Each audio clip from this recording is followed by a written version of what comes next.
네, 인사드리고 시작하겠습니다. 수학 강사 임윤섭입니다. 안녕하세요. 네, 네, 많이 오셨네요. 거의 마지막 시즌인데, 그냥 바로 진행을 좀 하겠습니다.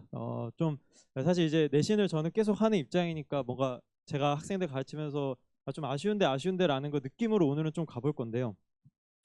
당연히 실력을 쌓아야 되는데 이 실력을 쌓는 거에 대해서 세 가지가 있거든요. 그럼 첫 번째는 우리 부모님들이 가장 많이 생각하시는 게 오늘 아버님 없으시죠? 네. 어머니. 제가 자꾸 어머님이라는 표현을 쓰는데 아버님들 가끔 계실 때가 계셔가지고 네. 당연히 사고력을 늘리는 건데, 그러니까 이거는 내가 가지고 있는 능력보다 조금 더 위의 거를 이제 풀면서 틀리고 고치고를 반복하는 거예요. 그래서 대부분 상담하면 그냥 다 이 얘기만 하세요. 그래서 제가 지내보니까 근데 이거는 그냥 딱 퍼즐 조각 모으는 단계예요. 그러니까 그냥 어느 순간 멈추라는 게 아니고 계속 퍼즐 조각을 모으는 단계가 어떤 내가 가진 능력보다 조금 더 위의 문제를 풀면서 공부하는 게 딱 그거고, 그런데 제가 지내보니까 퍼즐을 맞춰야 되는데 그 맞추는 과정에 이제 두 번째는 손이 빨라지는 건데, 제가 시험을 예를 들어서 딱 20문제를 봤을 때 끝에 세 문제를 어렵게 했어요. 그러면은 세 문제를 우리 아이가 틀렸어요. 그럼 어머님들께서 다 상담 전화 주시면 다 이렇게 얘기하죠. 왜 심화가 안 될까요? 라고 질문하시는데, 제가 그 학생을 찾아가서 왜 그 세 문제를 틀렸니라고 물어보면 절반의 학생의 대답은 거기까지 못 갔어요. 네, 딱 그건데, 그래서 그러니까 내가 가진 능력에 비해서 조금 더 위의 문제를 푸는 건 당연히 좋은 공부예요. 무조건 해야 되는 공부인데 다 이 손이 빨라지는 공부를 안 하더라 이거죠. 그래서 이 손이 빨라지는 공부는 물론 단순하게 계산이 빨라지는 건 양측이고 이제 그거는 제외하고 변형 문항을 통해서 딱 공부를 하면서 내가 이 문제는 이런 표현이 있으면 이렇게 접근해야 되는구나라는 게 몸에 많아지는 거예요. 그래서 예를 들면 딱 좋은데 이런 거죠. 그러니까 왼쪽이 이제 수업 시간에 다루는 모의고사 기출 원본이에요. 그러면 이거를 가지고 실제로 숙명에서 낸 시험인데 변형을 하는 거죠. 뭐 숫자 바뀌어 있고 그림 삭제돼 있고 하면서 제가 수업할 때 이 문제에서 이런 포인트가 있으니까 이렇게 접근하는 거야 라는 설명을 하면 그거를 내 몸에 배이게끔 공부하는 게 꼭 필요하다라는 좀 말씀을 드리는 거고요. 근데 이렇게만 미친 듯이 반복을 해도 제 생각에 실력은 오르지만 절대 퍼즐 끝까지 못 맞추거든요. 그럼 이 퍼즐을 끝까지 맞추는 거의 마지막은 자 지내보면, 지금은 이제 첫째이시라는 가정하에 지금 중3이시잖아요. 그러면 다 어떻게 어려운 거 막 난이도 물어봐요. 그럼 왜 심화가 안 될까 이렇게 물어보시거든요. 그럼 내신 딱 들어가서 제가 가장 많이 받는 질문은 뭐냐면 우리 아이는 왜 계산이 틀릴까요? 그러니까 딱 시험지를 꺼내 두고, 그러니까 실제 지금 내신 기말까지 봤잖아요. 1학년들 딱 보잖아요. 그러면은 전부 다 틀린 문제 보면 막 6번, 8번, 12번 이렇게 틀려가요. 그러니까 그런 걸 잡기 위해서 우리가 꾸준히 공부를 해야 되고, 그래서 이 3번이 진짜 가장 예민하고 어려운 주제인 것 같아요. 그런데 제가 지내보면 다 우리 어머님들은 1번만 얘기하세요. 그래서 이 2번이랑 3번이 좀 도움이 되는 공부를 좀 병행을 해달라라는 말씀을 드리고, 그래서 이거를 해야 우리 친구들이 퍼즐을 끝까지 맞출 수 있지 않을까라는 좀 생각을 하고요. 그러면은 이거를 위해서 좀 다음 주제입니다. 무엇을 풀어야 될까인데, 자, 첫 번째 이제 설명이 많이 들으셨을 테니까 모의고사 기출문제가 당연히 우리 친구들 선행학습에 있어서 가장 중요한 부분입니다. 가장 중요한 부분이고, 그냥 우리 아이가 어떤 난이도의 수업을 들을까의 선택은 그냥 딱 이거예요. 모의고사 기출 문제를 어떤 난이도까지 공부할까고요. 그냥 고등 기준으로, 이게 중등이랑 조금 다르거든요. 고등 기준으로 심화 수업을 하면 모의고사 기출 문제 오답률 1위까지 하고 그게 내신 기출로 바뀐 버전까지 수업을 해주는 게 심화 수업입니다. 근데 이제 실력 심화 수업을 들어가면 보통 그냥 모의고사 기출문제 원본이랑 단순 숫자 변형에 좀 집중한다라고 생각해 주시면 될 것 같고, 이 수업 난이도는 진짜 현명한 선택을 해주셔야 됩니다. 진짜. 그래서 그 오른쪽 밑에 제 핸드폰 번호가 있을 거예요. 그래서 제 수업 관련이 아니고 우리 아이가 현재 이런 상태인데 좀 너무 궁금하시면 한번 저한테 연락해 주시면 제가 도움은 좀 드릴 수 있지 않을까 생각을 하고요. 그럼 도대체 그 내신 기출, 강남권 기준으로 내신 기출 시험이 뭐가 그렇게 다른데라고 하면 계산이 진짜 엄청 복잡해요. 그냥 예시 더 안 들어도 돼요. 엄청 복잡하고 제가 설명회 때도 말하지만 까먹었다. 답이 뭐 이런 게 있어요. 뭐 967분의 1250 이게 중상고 기출이거든요. 그러니까 그런 거를 이제 뚫어낼 수 있는, 그러니까 애들이 결국 1번만 공부하면 계산에 대한 그게 안 된다는 거죠. 그리고 모의고사 심화 변형이 확실히 어려운데, 자, 제가 아까 띄워드렸던 예시가 이겁니다. 근데 이거를 딱 최상의 문제로 바꾸면 이렇게 바뀌어요. 근데 이게 이 문제의 원본이 이 왼쪽에 있는 건지 눈치채는 친구가 별로 없어요. 그러니까 이런 걸 경험할 수 있는 게 확실히 심화 수업이다라는 거를 좀 말씀을 드리고요. 여기서 근데 오해하시면 안 됩니다. 아, 그럼 우리 아이가 지금 꼭 심화를 해야 돼? 아, 절대 그렇지 않아요. 그러니까 우리 아이에게 맞는 난이도 수업을 해야 되고, 그러니까 우리 아이에게 맞지 않는 난이도 수업을 하면 결국 제가 아까 말씀드린 2번, 3번 공부가 안 되는 거예요. 그러니까 우리 아이는 심화를 갈 시간이 필요한데 계속 심화만 하고 있는 거죠. 그래서 그거를 꼭 좀 이해해 주셨으면 좋겠다라는 말씀을 드리고, 그래서 제가 여기서부터 이제 우리 어머니들께서 실제로 뭔가 행동을 하실 수 있는 건데, 자, 시중 문제집인데요. 이렇게 종류가 세 가지로 나뉘어요. 그러면 이렇게 띄워드리면 다 여기만 보세요. 진짜 다 여기만 보세요. 자, 근데요, 이거 다 설명 자료에 있습니다. 수학의 신이잖아요. 자, 수학의 신은 혹시 올해 부교재로 쓰는 학교가 있는데 알고 계십니까? 네, 진선, 영동고 이렇게 있죠. 근데 진선은 지금 2학년은 오피셜이 나왔어요. 수학의 신은 부교재로 쓸 만한 가치가 없다. 그래서 2학기는 그냥 부교재로 바꿔요. 보통 거의 안 하는 행동이죠. 그냥 1년은 가거든요. 근데 갑자기 바꿔요. 그래서 수학의 신이 좋은 문제집인가요? 라고 물어보시면 좋은 문제집이에요. 단 조건이 있어요. 이미 전교 10등 안에 걸쳐 있는 친구들에게. 그러니까 그만큼 어려운 문제집이고 솔직하게 쓸데없는 문제가 너무 많아요.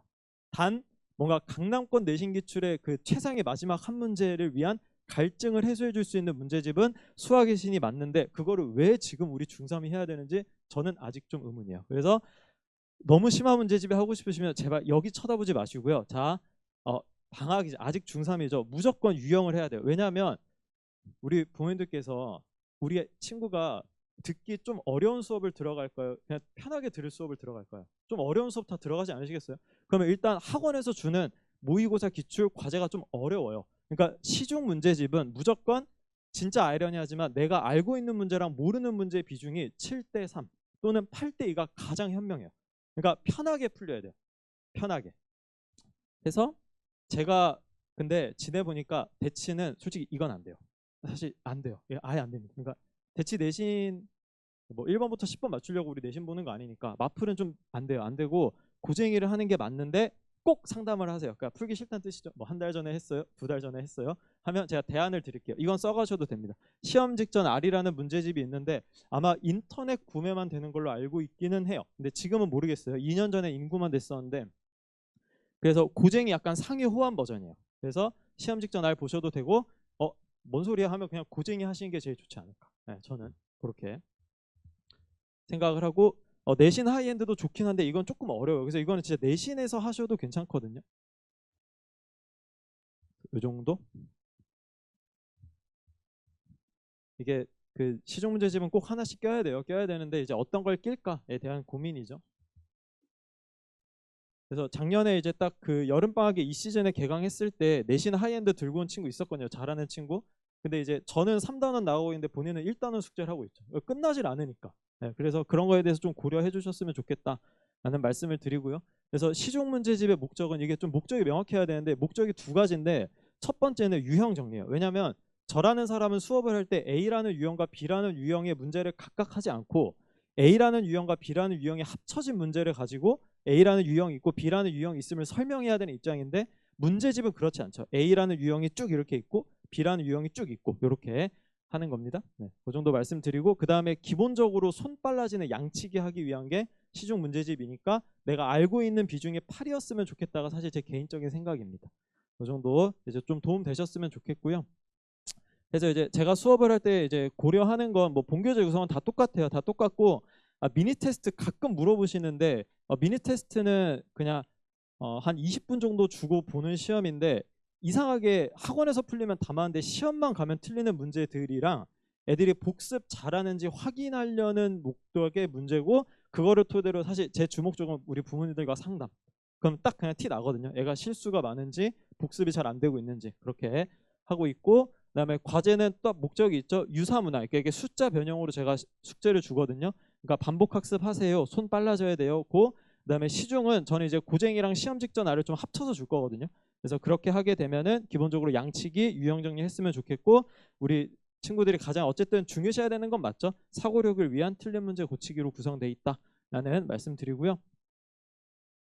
그리고 테스트인데 사실 첫 번째는 이제 조금 그래도 알고 계시는 것 같은데, 저는 객관식을 사용하지 않습니다. 그러니까 저는 객관식이었던 시험을 전부 다 단답형으로 바꿔서 주는데요.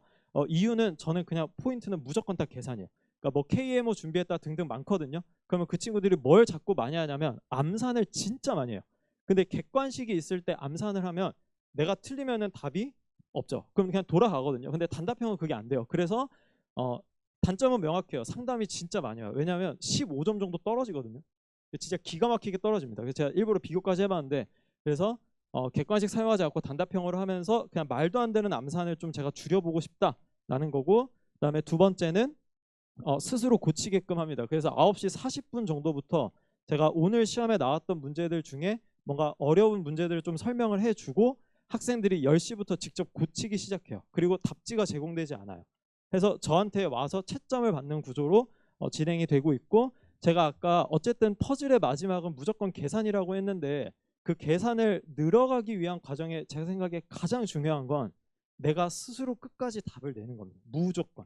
그래서 이 과정이 좀 필요하다라는 말씀을 드리고요. 그 다음에 학생 관리는 뭐 나머지는 다 똑같은데, 저는 동영상은 이제 수업을 좋아하지 않고요. 사실 이거 코로나 때 만들어진 건데 코로나는 끝났는데 얘는 끝나질 않더라고요. 그래서 저는 동영상을 월 2회로 제한할 거고, 어차피 동영상 한 달 내내 막 많이 하는 친구들은 제 생각에 저랑 한 2달 넘게 간 걸 본 적이 별로 없어요. 제 스타일이 좀 그렇고, 동영상 하잖아요. 그럼 일단 테스트 오답이랑 아무것도 못해요. 그래서 그냥 결국 빠지더라고요. 그렇게 말씀드리면 될 것 같고요. 그다음에 라이브는 하긴 하는데 이건 복습용으로 찍는 거지, 뭐 라이브 하는데 답안 제출하거나 그런 건 하지 않겠습니다. 저는 현강을 왔으면 좋겠어요. 이건 제 그냥 고집입니다. 하고 저는 이제 대수심화 할 거고, 제가 이렇게 좀 까먹고 안 썼는데, 그 공통수학 원 신경 많이 쓰이시죠? 그냥 안 하라고 할 수는 없고, 공통수학 원을 회차별로 한 20문제씩 과제를 줄 거고, 제가 판서할 만한 난이도는 한 2~3개 정도로 적정히 조절해서 공통수학 원은 회차별로 한 20문제씩 하겠다라는 말씀 드리고요. 뭐 클리닉 이런 거는 그냥 잘 봐주시면 될 것 같아요. 제가 아마 토요일을 추가할 것 같긴 한데 그건 추후에 공지하겠습니다. 그리고 저는 그냥 공부하고 싶은 학생이면 좋겠어요. 그러니까 이게 제가 좀 얘기가 길어지면 안 되긴 하는데, 그 숙제가 만약에 100문제를 나가잖아요. 네, 100문제를 나가면 제가 봤을 때 공부를 성적이 잘 나오는 친구들은 100문제를 다 못하더라도 70문제를 내가 끝까지 고쳐요. 근데 이제 결국 전 만약에 100문제를 했는데 100문제 내줬는데 숙제를 안 했으면 안 했어요 라고 보내긴 해야 되잖아요, 문자를. 그래서 우리 부모님들께서는 너 왜 30문제 안 풀었어 라고 자꾸 혼을 내시는데, 그러지 마시고 혹시 숙제를 못 하더라도 진짜 70문제가 깔끔하게 끝나 있는 애가 무조건 나중에 내신 잘 봅니다. 네, 그러니까 100문제를 푸는데 안 고쳐요. 그러면 나중에 시험을 좀 못 봐요. 그래서 70문제를 하고 그냥 깔끔하게 내 거 만드는 게 더 많은 게 좋은 공부입니다 라는 말씀을 좀 드리고요. 그다음에 커리큘럼인데, 자, 교과과정 바뀐 거에 대한 설명은 안 할게요. 이 두 가지는 좀 포인트예요. 그러니까 확통은 중요해졌어요. 미적분 2는요, 전 조금만 기다려 볼게요. 이게 대학에서 미적분 2 안 하는 거 가만둘 것 같진 않거든요. 그래서 일단 좀 기다려 보고, 확통은 그냥 무조건 이제 필수죠. 수능을 필수로 봐버리니까. 그래서 확통이 중요해졌고, 이 1학기 중간에 보는 1학기 때 보는 공통수학 1보다 2학기 때 보는 공통수학 2가 더 커졌고, 현 교과과정의 친구들은 가장 등한시하는 두 개가 확통이랑 공통수학 2인데 현 중3부터는 완전 바뀌어 있습니다. 그래서 그거 좀 포인트 기억해 주시고, 그래서 이것 토대로 그냥 제가 짜는 커리큘럼은 이런 식으로 되는데요.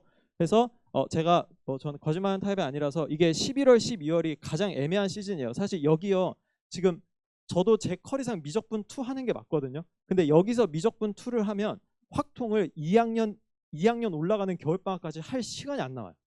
네, 할 시간이 안 나와서 제가 여기서 미적분 2를 하긴 할 건데 진짜 과감히 양을 확 줄일 거고, 왜냐면 어차피 수능 안 보는 과목이 됐으니까. 수능 안 보는 건 오피셜이니까요.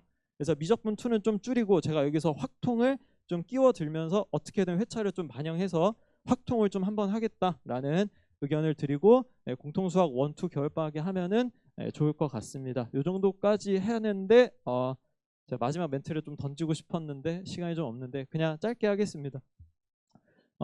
그냥 좀 부탁드리고 싶은 건, 결국 그러니까 퍼즐 조각을 모으는 단계만 하는 애들이 진짜 많거든요. 그래서 그거를 맞추는 과정이 좀 있었으면 좋겠다라는 말씀을 드리고, 그다음에 두 번째는 제발 부탁인데 내가 꼭 스스로 답을 내야 됩니다. 이 결국 안 풀리면 마지막에 해설지에 의존해서 그냥 대충 베껴 쓰는 애들이 있거든요. 그럼 내신 가면 결국 필패해요. 그래서 이 두 가지를 좀 기억하고 우리 친구들이 공부했으면 좋겠다라는 말씀 드리면서 설명을 마치도록 하겠습니다. 감사합니다.